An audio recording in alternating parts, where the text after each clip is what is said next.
They say that there's no smoke without fire, and a man that lies down with dog will definitely wake up with flies around him. What prompts you to just wake up in the morning and say, I want to do DNA? Is it not enough that this person look like the father? This Okay, one doesn't look like the father. you cited an instance. The first child was not. Yes, it's not his. The last. It's not his. And someone is talking about forgiveness. A woman who is intentionally doing that, what is he doing? What does she wish for that man? And she never still. She can kill the man. Welcome to The Divide.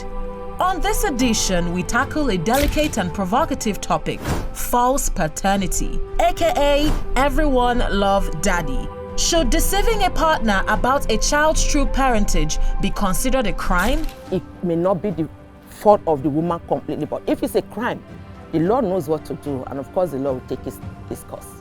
Join us as we delve into the emotional, legal, and societal consequences of this complex issue. Our expert guests are ready to share diverse perspectives, weighing the arguments for and against criminalization. Where do they stand on the divide? Should paternity fraud be punished as a criminal offense or forgiven as a personal mistake? Let's find out. Paternity fraud should be a criminal offense. Paternity fraud should be treated like one of the offenses that has to do with even killing. Because let me talk as an Igbo man, we have tradition in my place where if you are married and living with your husband and go outside to go and get pregnant and bring back the child is regarded as bastard, and bastard is not accepted in any context.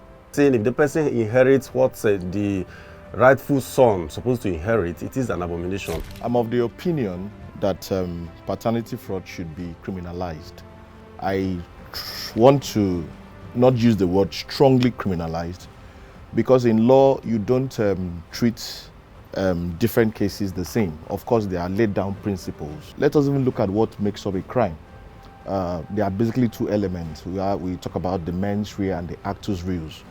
Means you must have mental capacity or intention to commit that crime, and the act must follow. So those two things. So for a woman who intentionally carries out the act, she has already satisfied the two requirements by going outside wedlock to intentionally bring in another man's child. I think such an act should be punishable. Yeah, I think I agree with you, the law, because people say when two elephants fight, the grass suffers. Paternity fraud has to do with children. And I want to strongly say that in a situation where it's a mistake, or because even when you look at it holistically, sometimes the hospitals switch babies. And many times they don't get to find out until something happens. Maybe they need to donate blood, or some kind of medical issues occur, and then they go do DNA or blood test doesn't match, and then the big question. Now, where I stand is the fact that we must not as a nation encourage promiscuity. Like you mentioned, if it's intentionally done to defraud a person, I think the actual legal action should be taken. First of all, it's rather unfortunate that we are talking about this, because from a mental health professional perspective, fraud paternity, whatever we want to call it, comes with a lot of psychological and emotional impact. Fine, I believe strongly where it has been established that this was intentionally done and blah, blah, blah, the law should take its full course, blah, blah, blah. I understand that. In a situation when the information has leaked out, it's going to create a kind of scenario where it's going to bring a lot of stigmatization, it can bring a lot of social withdrawal, it can bring a lot of things that can impact the mental health of the child in question. So for me, I believe that as human, to err is human, to forgive is divine. People can actually look into these things and walk around it. It has happened before, and I think can happen again, especially from that situation where it was not an intentional act. I don't want to believe that there will be any woman that will be proud to come and say, oh, I committed paternity fraud. Nobody wants that. It's a thing of shame. I still believe that if a woman intentionally goes out and it gets discovered, that woman will not be proud of it. The damage is already done. And I'm sure that she'll be doing everything possible for nobody to find out. there might be reasons. Of course, there's no reason for adultery. I don't support anybody stepping out of their marriage or whatever. But I'm sure that there might be some things. There is a why. And that is what I feel like we should talk about.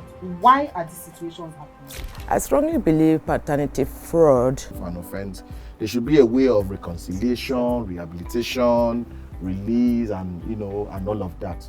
My name is Dr. Memuna Yusuf Kadri. I'm a psychiatrist in chief at Pinnacle Medical Services and the convener of the Mentide Conference. I've had a case whereby he was trying to, they are relocating, and 3 out of the children, the first is not his, the second is his, the last is not his. And he didn't say so. He didn't tell the mom. He did that, he repeated it again, and those were the days we used to take the test out of the country. It was really, really expensive. He did that again, and then he realized that there must be something wrong there. And he went and met the wife. Tell me something that you have not told me before, that you've not told anybody before. And she was like, no, nothing, it's not. You cited an instance. The first child was not. Yes, it's not his. The last. It's not his. And someone is talking about forgiveness. Not A woman who is If insecure, let it be insecure. This is very serious. We are all insecure. I look at my fuel gauge. Even when I look at my fuel gauge.